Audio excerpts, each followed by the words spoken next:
I wanted to catch you off guard just on purpose. Hey, Hello, everybody. This is Looking Through the Glass. I am Jeselle. We have Sela, as always. And today we have Albert uh, Bramante. Bramante. yes, I yes. Bramante. remembered. I love it when I get the names right because, it's just one of those things. It's our names. That's something that's a part of us. Um, and today we're going to talk about imposter syndrome. We were just saying that how everybody still is affected by imposter syndrome.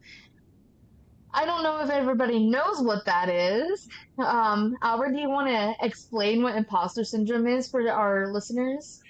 Sure. Well, hello, everybody. So my name is Albert Bramante, and the one thing I would say is imposter syndrome.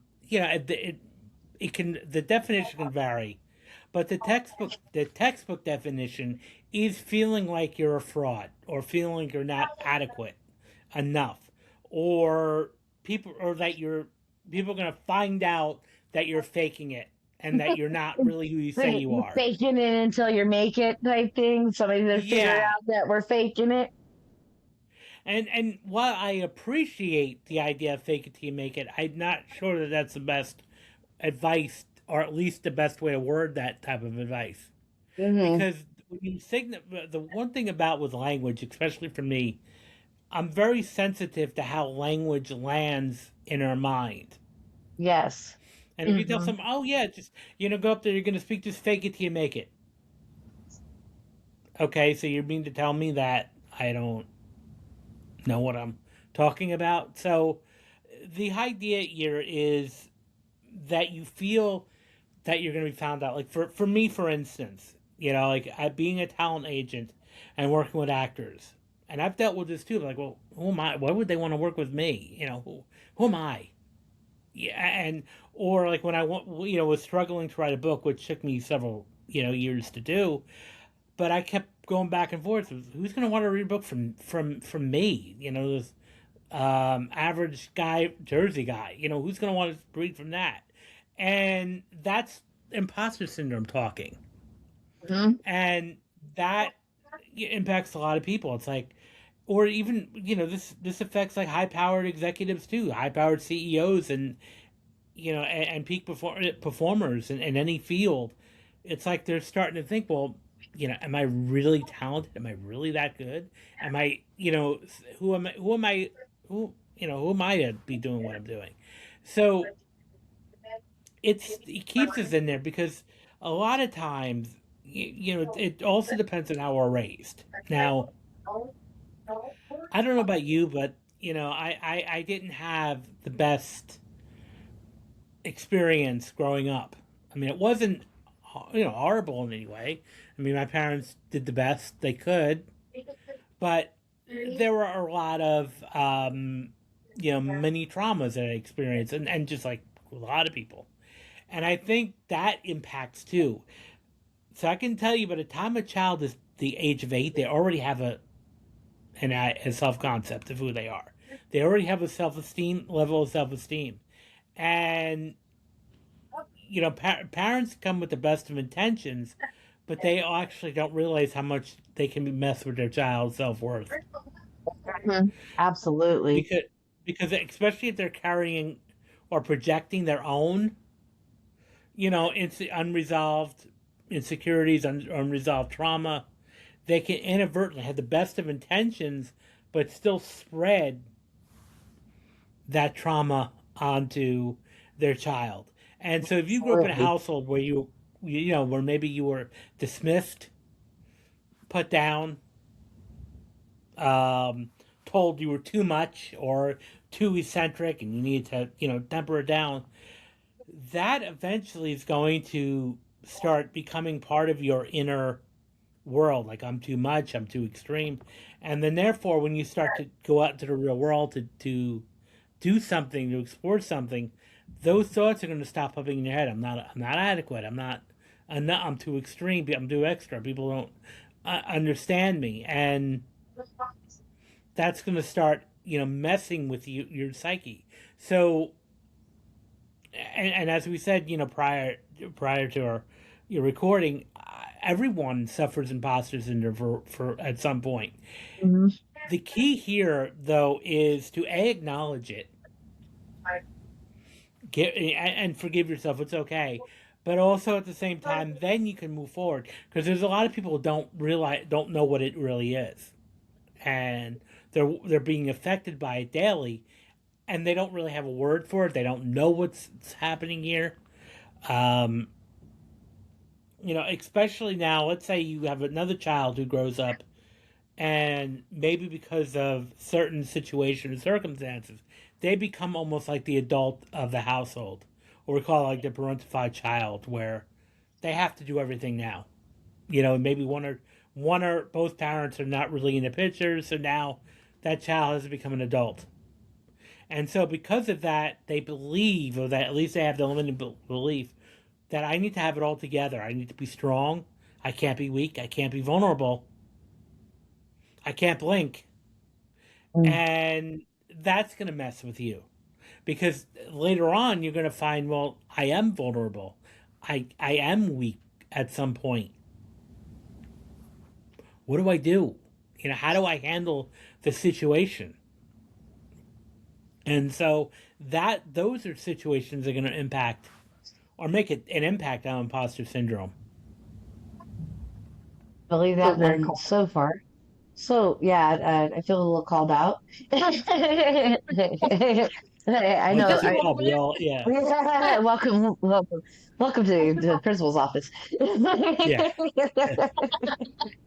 But you are 100% right. And as you're sitting here talking, I'm going, how often do I tell myself that I'm not an adequate mom? Or, how often do I tell myself that I'm lazy, because I'm not doing enough around the house? Or, I'm very much what we call hard on yourself. And it's so easy to fall into that. It takes one little thing that is just one little voice in your head, and to me, it just ignites all of them. It's a flame, It, and it, it just ignites everything. mm-hmm. it really does. It sure does. Um, and that happens, especially you start wanting, you start questioning, especially when you have downtime. That's like the worst, I think, Uh, for a lot of people, when you're sitting and doing nothing, and all of a sudden these thoughts come popping in your head, like, I'm not doing this enough, I'm not doing that enough. And the way to kind of like, you have to sometimes step aside from that, is like, by whom, what standard? And because very often we distort and we generalize when it comes to our insecurities, our shortcomings. We distort it, like, I'm this, I'm that, I'm not, I'm lazy, I'm this. Well, by what do you mean by you start asking questions now. By who said you were lazy? Who said you were a bad mom? And then when you start realizing, well, nobody, that's just me talking.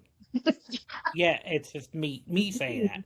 So, and then and now sometimes you will get people that are around you that are negative or that are draining and that will be critical of you, and it's hard not to take it personally. Like, if I can sit here and tell you, oh, your partner's criticizing you or your parents criticizing you, oh, just don't take it seriously.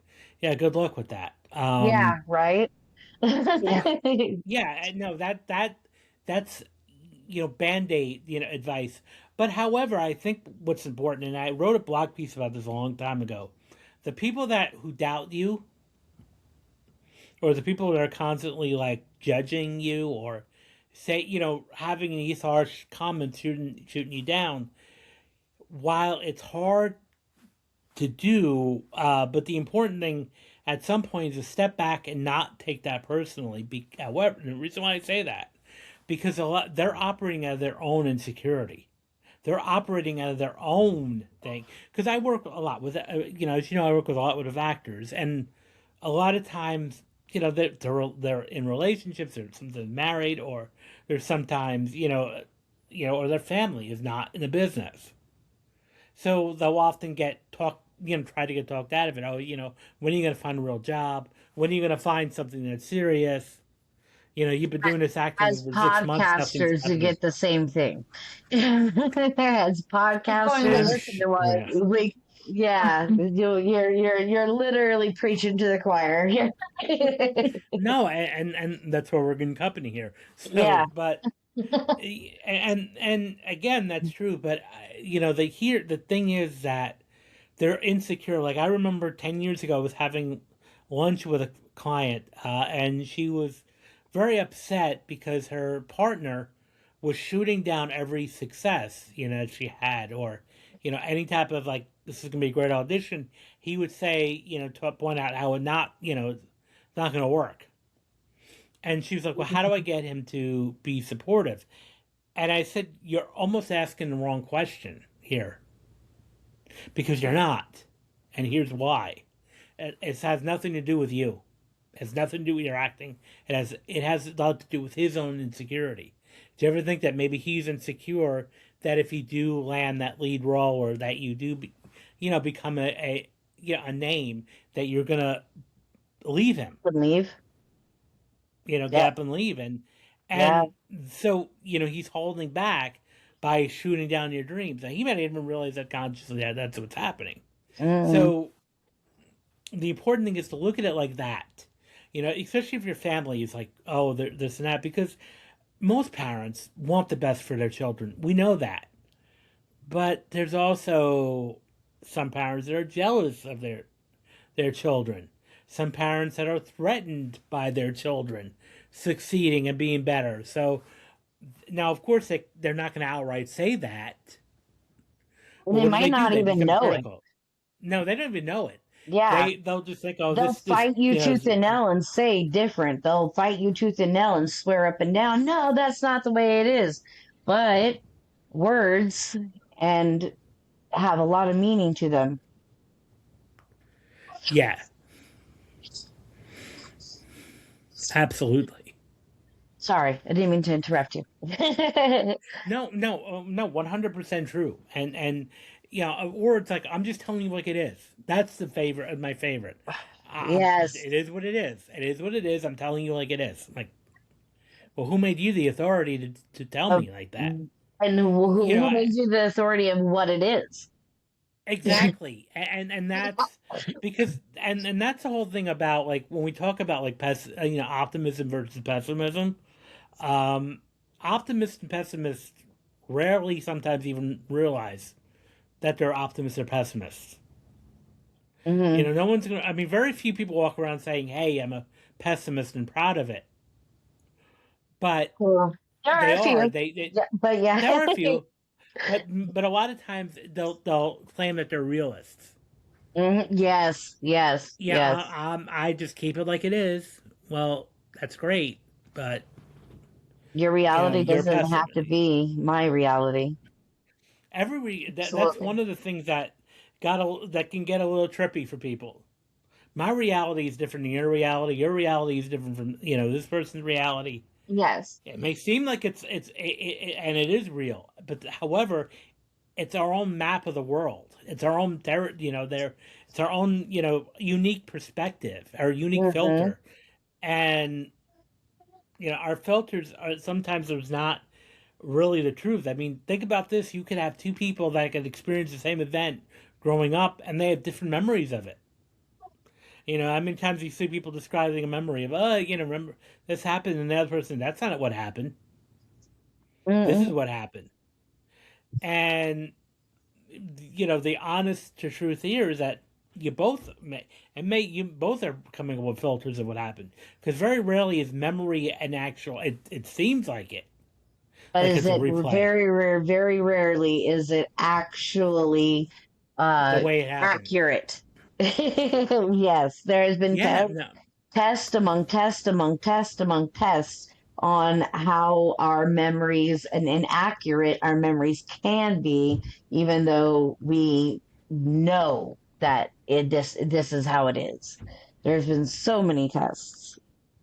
yeah. I mean that's been backed up so much by research, and Yes. scientific research that memories are not rarely, identical to the way things that happen. So, and that's the whole thing too. And I think once you have that understanding, yeah, it can be quite liberating. Like, okay, yeah, I get it. And that's why for me, like when I interact with people, I kind of just say like, this is my perspective, this is my truth. Doesn't mean that it's Yeah. gonna be your truth. Yes. And that's where I think, or at least like, what worked for me is, or I suggest you do this because this is what happened. And I think if we all operated from that, there'd be less misunderstandings and arguments and fights, between people. If we all operated and understood that look, our truth is different, and yeah, I mean sometimes it can be aligned, but they may be different. Mm-hmm. No, absolutely. That's one thing that I've started, ever since I started my whole healing journey with my trauma, because I've faced a lot. I started going, it may not be your truth, but it's my truth. This is where I'm standing. This is where I'm coming from. This Hmm. is how I see it. This is how it made me feel. And, and I've had people not accept that. They're, refusing to see it, my way. And it's going, okay, well, then I no longer really want to associate myself with you Yeah, because you can't have that respect of going, okay, that is your truth and here's mine. yeah, and yeah, you'd be surprised about how much many arguments would be saved, even with that one discussion. Like, okay, you see it this way, this is how I see it, Yeah. Yes. and we're both Yeah. and let's work through this so that here's how I feel. Because very often what will happen, especially in relationships, is there's a bit of mind reading going on. Like we expect someone to see, the other person to see it my truth. Mm-hmm. um I'll see this oh, she, I didn't get a gift for this holiday, or they didn't remember our 6 month anniversary. They don't care. I'm like, well, did you have that expectation and talk before that you got, and say, look, I'm someone that anniversaries are important to me. Exactly. Mm-hmm. Yeah. There's Because that communication is absolutely important. yeah, I mean, this is how I feel. These are my non-negotiables, Mm-hmm. and this is how I feel. And then yeah, and that's why I think there's a lot of couples, there's a lot of partnerships, business, personal romance, that get along really well when they have that open transparency.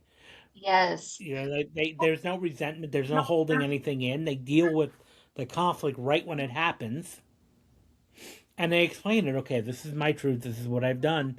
Because a lot of times, you could have said something inadvertently that could have offended somebody. And that may not have been my intention. However, the truth is that to that person, that was an offensive comment. So I Yes. have to deal with that now. I can say quite covertly that was not my intention, and I can't control if the other person is going to be open to what I'm about to say. And that's another thing too. When I know we're kind of veering off here, but It's I okay. think the idea here is like when we're having expectations, we can't control what other people are going to act No. or respond or anything, and we have to be okay with that. I was watching when it came to relationships a while back. Tyler Perry's persona Medea was doing an actual like non comedic presentation. I think it was like some type of interview, and what was said was this: when someone opens the door to leave, you let them go. You don't stop them. You know what you did. You've done the best you could. And I was like, that as painful. That's painful a lot of times to do. Yes. It absolutely is. But the idea here, and I think the message, what I took from it is like, look, we can't control how other people are going to act, how they're going to think, how they're going to do that. And I think the sooner we realize that, the less bandwidth that we can put into that, and the less that we're going to be stressed out over the situation, the less that we're going to be, freaking out or catastrophizing about, this. Like, what did I do? What did I do? No, look, I didn't do anything. This is a person who took it this way. Because that often happens. We have our own filters going in. And Absolutely, our own filters are.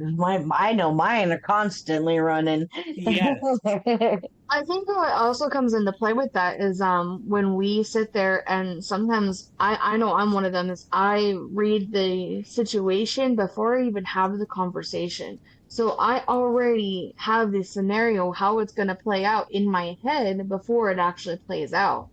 And I can be 100% wrong on how it's going to play out. I have been before, but then I prepare myself for what's going to happen. I prepare myself for, the pain or the argument or the fight that's going to happen because I'm watching the body language as I'm having the conversation. I'm about to have a conversation. yeah, and that's a very very important thing to do because you can be prepared. Like this can go different ways. And what I often found, at least my experience, again coming from my own experience growing up and being in several situations like that, when I play the scenario in my head, it is never as bad as it actually happens. Never in my own Because experiences either. yeah, well, like I okay, can so let's say catastrophize anything if that is an actual word. I can, I can turn any conversation into. I have now. My body thinks I'm fighting a bear. you know. yeah, and I think that is definitely something that is good to know is okay, this is never going to be as bad as it is. Even if you have this conversation or this confrontation and the person winds up leaving or walking out, it's not as bad as I imagined it was going to be. Yeah. Never as bad as I imagined it to be. It may hurt, but it's not going to be as nearly as what I was Mm. worried about. And there's a lot of times where I'm like looking back, I'm like, I was really worried about that. I mean, really? And I tell my students this all the time. This is another exercise I do with them. I'm like, I want you to keep a journal. As of today, I want you to create an entry of everything you're stressed out about. Do a brain dump, and then close the journal up. And a year later, of course, I won't. They won't be my. I won't know. But I said a year from now, open up that journal, and I can guarantee that if 90% or all of them, you're going to be laughing at and saying, That was "Really? no big deal. That was no big deal." So I think a lot of times we catastrophize, we put these filters on, and therefore we start doubting ourselves, which goes Mhm. back to our And earlier discussion, imposter syndrome. We were able to round it all in together. It wasn't just going Yeah, off into. yeah, we're talented like that. I like that. Yeah. So well, we, it all correlates with each other. It all lines up. There's a reason why we're how we build this imposter syndrome too. Whether it's past trauma or it's just overreading a situation or there's so many different ways to build that little imposter in our head and like I said, ignoring it is extremely hard. But it is possible. It is possible to no longer have that voice in your head. And to me, and in my situation, is learning to love myself a little bit more and hmm recognize, hey, that's not true. That's not going to happen, or that is not the situation here. no, 100%. And that's gonna be fine. It's gonna be fine. And that's you know, I don't know how it's gonna work out, but it's gonna be fine. yeah, I'm gonna be okay. exactly. I'm gonna be okay. I'm gonna be I okay. don't know That's the how, major but thing. I'm gonna be okay. Yeah, and I think when you give up control like that, it's actually liberating because it's like, Absolutely. well, I don't know how it's going to happen, but it's going to happen. It's going to work out. I How? think I don't know. I think when you do that, I think that's when you call in the solution. That's when you're calling and aligning yourself with the solution. When you go, I don't know how it's going to be okay, but I mean, I'm not okay right now, but I'll be okay. Like I know Yeah, that it's going to be everything's going to be all right. I know that it'll work out no matter what. yeah, It doesn't have any other option but to work out. yeah. I mean, and look at the stuff that you went through maybe 10, 15, 20 years ago. Yeah, And even just five now it's years ago, even 5 years ago, and know that, wow, this was really meant to happen this way. right? This was meant, so that kind of just like, okay, so then now that we know that, it's hard, but I think at some point if we can stop putting so much mental bandwidth and just maybe somewhat going with the flow a little bit here, Mm-hmm. let it go, let it go, I think just is important. Sorry, Let every it time I go. hear that's exactly what popped in my head. There's a reason why that song exists. Because it Yeah, is true. That sometimes you really just gotta sing the song and truly let it go. Because I'm not kidding. yeah. You are right. It feels liberating when you finally just let it. The control is coming from somebody who likes to control everything and wants everything to go a specific way and goes, it's going to be a catastrophe because it's not going the way it's supposed to go. Mm-hmm. Finally No, learning, and that, finally learning how to let it go and not be so stuck on it and go, okay, it's going to work out the way it needs to work out. It's mhm. so nice to not have to sit there and be in the head and try to control the whole, like every step of the way. And fight every Right. step of the way because as Yeah. you're controlling, you're fighting. That's what a lot of people don't can understand is as control is literally fighting what you're wanting to come in. You're trying to control how it comes in and how it shows up or this and that. So you're literally fighting what you're wanting. Right. 100%. And that's where it's like, stop, because I've one of the things that I've often, talk a lot about is how we're our own worst enemy, not other people. It's us. No, yo, And absolutely. I've hurt myself. I've hurt myself more times, than others. I've tried taking my life more than other people have. I can tell you that much. yeah, no, I can identify with that too.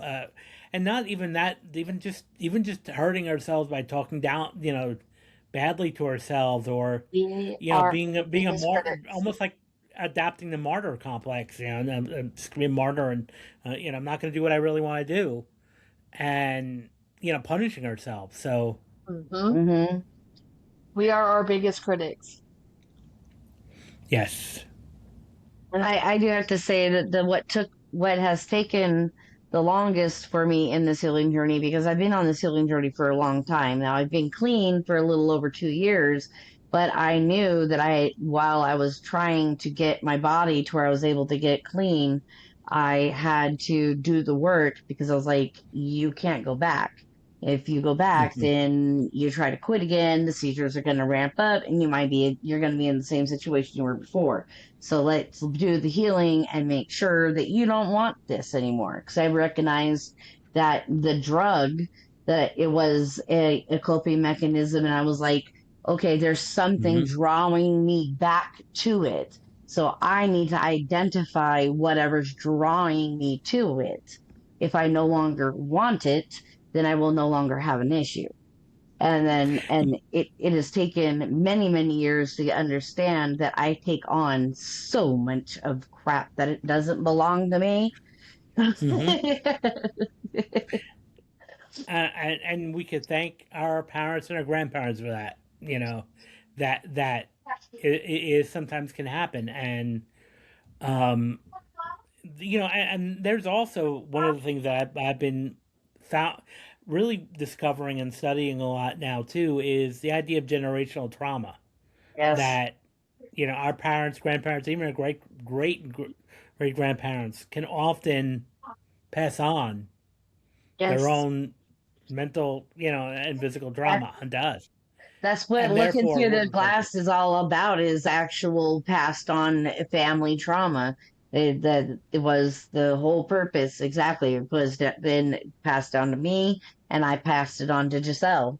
There's things that some things I filtered, but not what not what all the things I was meant to. You get what I'm saying? But Yes, I wasn't meant to at the same time, because everything worked out the way it was supposed to work out, because we're here right now doing what we're supposed to be exactly. doing. And and most of now, had we not had that trauma, we would have no desire to do this type of work. We Nope. have no desire to be doing things like this because we're fine, and that's why usually a lot of people that go into the helping professions, counselors, therapists, social workers, or any type of coaches, often are doing it because they themselves experienced a lot of trauma. So that's why, like, even though, like, a lot of the best substance abuse coaches or their counselors that were once addicts themselves. Yeah, because we can help show you the way out. Right. Because And we're again, not a book afraid to isn't going to be call the out what, because we recognize the BS, and we're not afraid to call. There's us. I know I'm one of them. I'll call you out. I'll be like, you're bullshitting right now, and I'll tell them straight out. You know, yeah. Only but it because it's like I requires know that. because I. Hmm. Well, it does, and that's the whole thing about like personal development and counseling is, yes, empathy and unconditional worth and all that is important, and no judgment, but there also has to be an accountability factor, and you need that time where is someone to call, and it's not going to feel good to be called out initially. You may get angry, you may even storm out, and this is like if you ever watch like interventions happen. Sometimes it's like, no, that's important. Yeah, they're not going to be. No one's going to. No one likes to be told.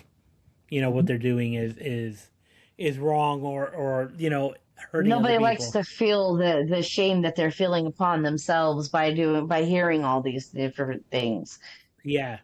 And we're taught to run from these things. And I know with me in my own personal experience, running to that shame and looking at it in its face is what saved me. Oh, 100%. And that's the best way to do it is just to deal with it head on. Yeah, And it's not going to be fun. It's not going to be pretty. pretty But at all. But it's I think the so idea worth here it. is to absolutely. Yeah, I mean, and like I said, you know, um, just because we run a mental health podcast doesn't mean we're immune to our own issues and our own breakdowns and this and that. And I literally had a breakdown the other day. The one of the spirals, the complex PTSD spiral, and it ended up with me trying to harm myself. And I mean, I'm okay now. I'm okay now, but like in that mix there's so much that happens that the old narrative tries to really try to take over, and it's so hard to get the new narrative to remember the new narrative, to get to throw that old narrative out. So I forgot where I was going with that, but had a point. Yeah, absolutely. Um, well, great. This is important. So, It is. And, running this podcast and being open about how messy it is to heal, to heal the relationship, to heal ourselves. It You don't want it out there. A lot of people don't want to put it on display. A lot of people are like that's too messy to put out there, or we fear being judged because of the way we're healing, or the thoughts that we're having about ourselves, or anything of that sort.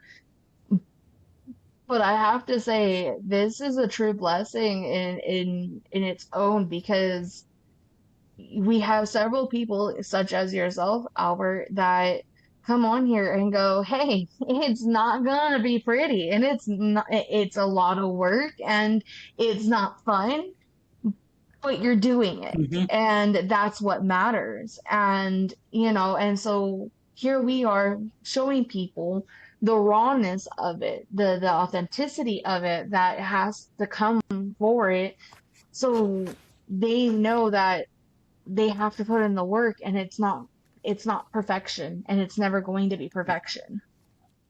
Yes, absolutely. Sorry, my dogs are barking. Oh, Mhm. They're outside yeah, barking. I can hear especially with me coming out, I know a lot of people are like shocked that I just like, well, yeah, no, the other day I had a breakdown, da, da, da, da. You know, 2 years ago, I would have never shared any of that. I would Mhm. have been so afraid of what you would be thinking of me, when it gets released, what everybody else is going to be thinking of me. And I was always so concerned. And this time, I don't give a shit what anybody thinks. This time, Right. this time, like I don't know. There's a difference. There's a difference in me on this time when the on this healing part. I like of course called therapist immediately, did all the things that to make sure I was safe, and we did all the things that we were supposed to do, to make sure I was safe and everything. But and in that moment that seemed so destructive into me and part but and so chaotic, there was purpose in it. There was actually an underlining purpose that happened in it, and it was the fuck it Sela came out. And it was Good. the fuck it Sela of I don't give a shit what anybody thinks. Yeah, I did this, and you know what, I'm facing it. I want to know why I did this. I want to face that I did this. I don't want to run from it anymore. And I want other people to understand you're not alone on those spirals, and that we're human, man. We're human. Mhm. you know. 100%. We are human. And And especially, I like, go ahead. go ahead, Mom. I Hi. was, I was just gonna say that, and here we are letting people know that we, to this day, still have our own little imposter in our head, our little, I call it, or the inner narcissist that, tells us that we're not good enough. And it's a battle, but it's Hmm. okay. And you're going to have to sit there and tell yourself, I'm not going to listen to you today or at all or Right. ever. You can keep coming back as many as times as you want, but what you're telling me isn't true. Yeah, and I will even add to that. I think somehow we can even turn that around. At least the way I look at it, and say, okay, you're trying to protect me. I get that. Hey. What can I do to, now let me, if it's something that I am lacking, where can I get trained by it? What can I do to enhance that skill so it keeps us humble? So, rather than trying to I always say fight imposter syndrome, but that's again that when I look at it is to know what can it do for us. What is it trying to tell me? What keeps us humble on some level, so we don't become a narcissist. We don't Yeah. become a Yeah. an arrogant, insecure person. But at the same time, this is where you can even tell your brain, you're trying to protect me.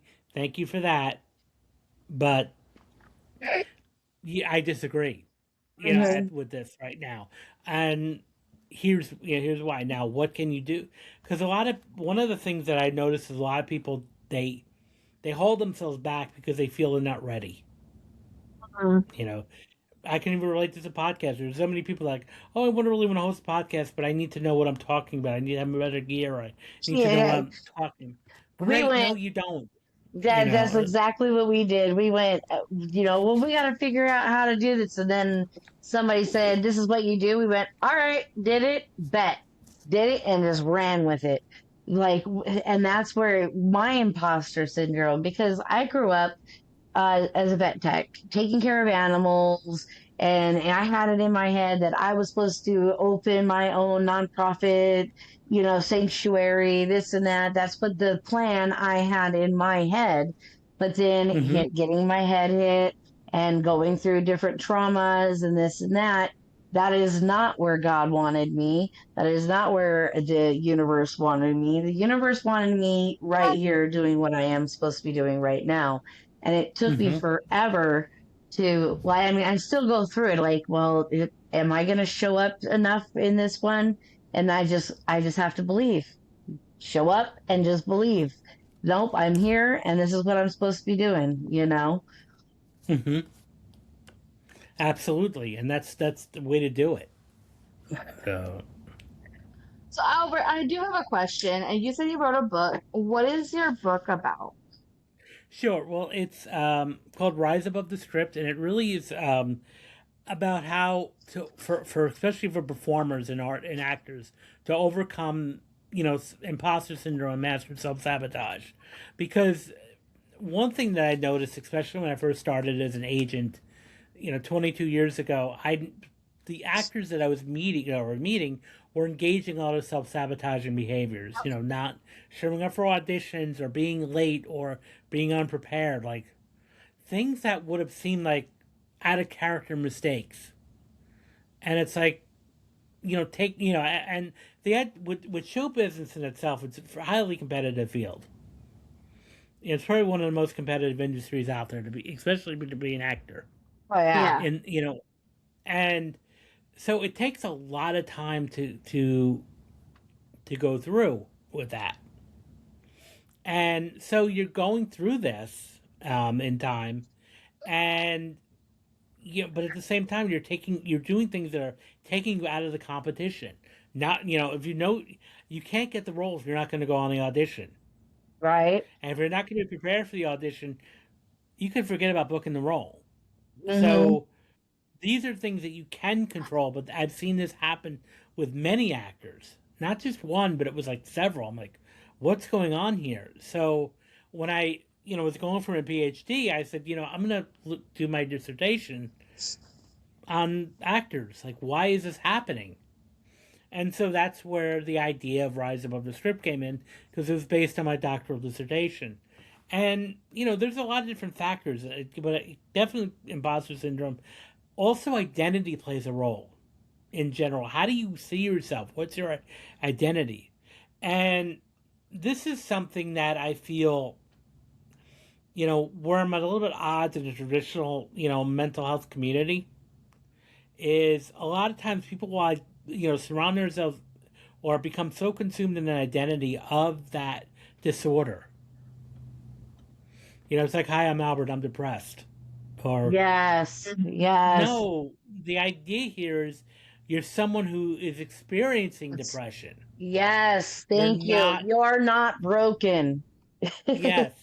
And I think the same thing, language you use, it's like, hi, I'm so and so, I'm an addict. No, no, No, you're no, someone you're who feel, experiencing who maybe you may this, experienced a bit of hardship.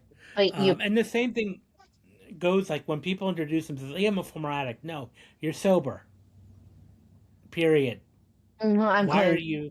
Yeah, I'm You're clean. clean. But one of the things that Why? I disagree with so deeply is yeah, I'm an addict, and I recognize that I have no control over my DOC.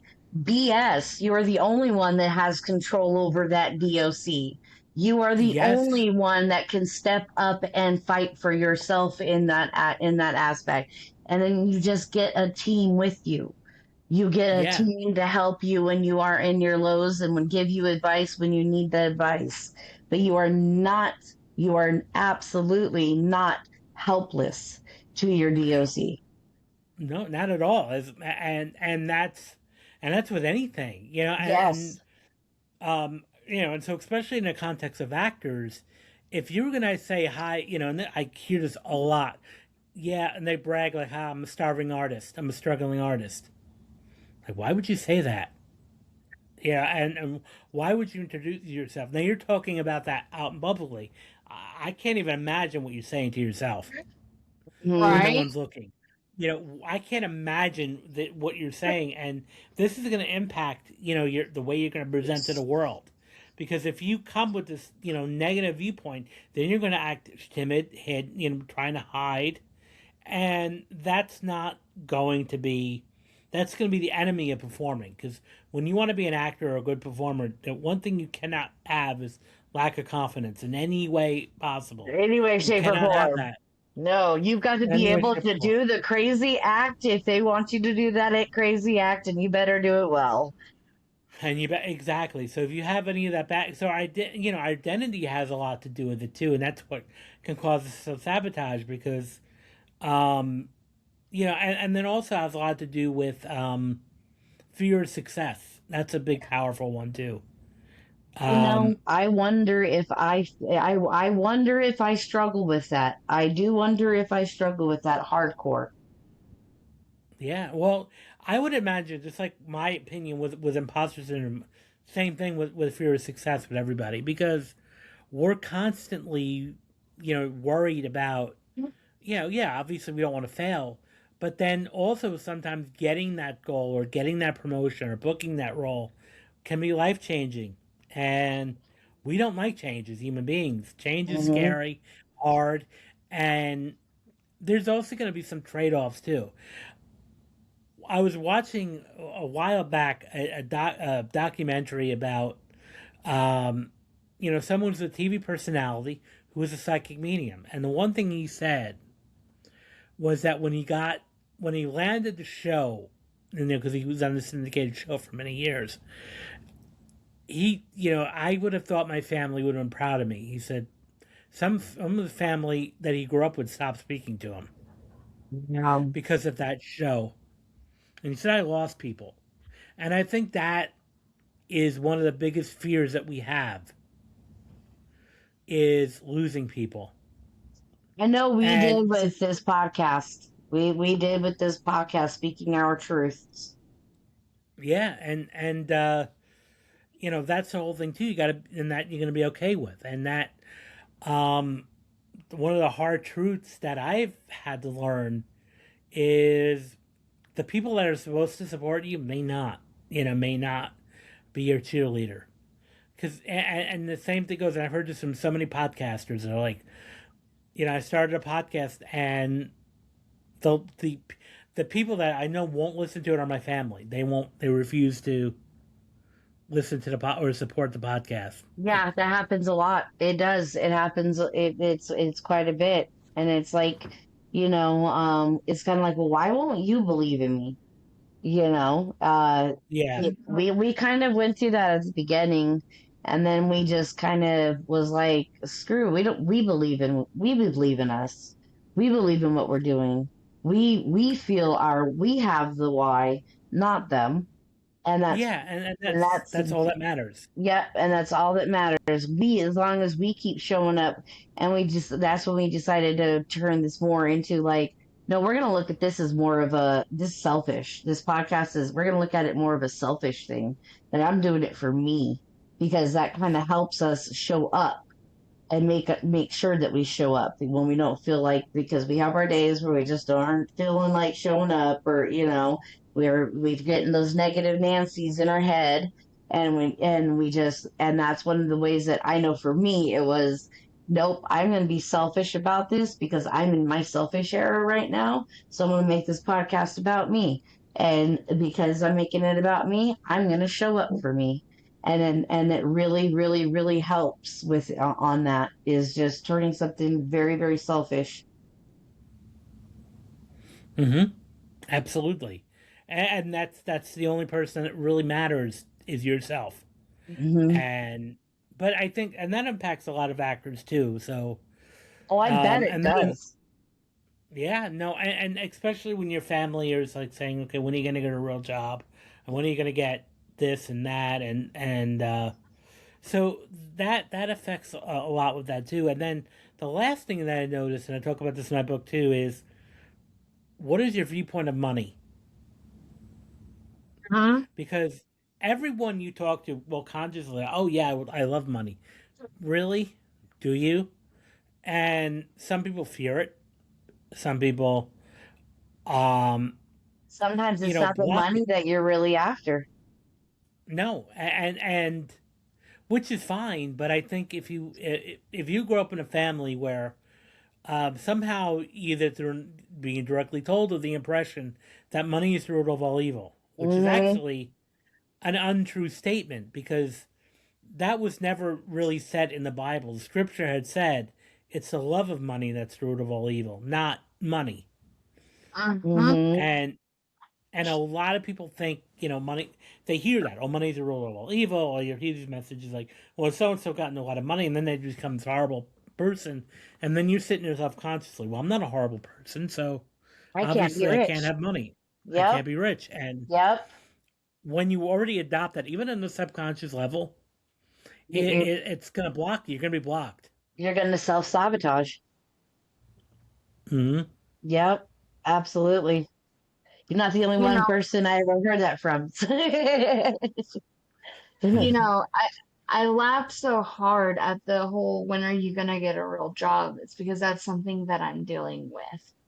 Um, I'm staying at home with my daughter, and a lot of I've had people throw, job opportunities, work from home opportunities and things like that at me. But I keep trying to explain to them I can't have noises. I've done that before, and I can't have noises in the background. I can't just walk away. Whereas what I'm doing, one, I love what I'm doing. I'm building something that's from me and my mom, that's mine. And yes, it Mm-hmm. takes time, just as any other business takes time. And Yes. but I've had people sit here and tell me, well, what does your husband think about this? Or you you can get a job here, or you can work here. And it's they don't realize that I know that it can be coming from a place of love from them, but it's hurting me and making me go, why are you doubting me? Why are you not supporting me in what I'm doing? Because I'm doing something that I love. Mm-hmm. Yeah, and that's to a point where I think a lot of people, you know, again, are acting on their own insecurity. And you could even say, like, a dead further was, let me say, well, what does your husband think? Well, that's none of your business. That's Exactly. Right? that's that's Right? Absolutely. not that's not your concern. That's between me We're and him. good. Yeah, and we're good. And that's what I would turn around and say, and we're good. Yeah. So that's great. We're good. Um, and because this is where again people have that insecurity, that those boundary issues that are like, Yeah. Yes.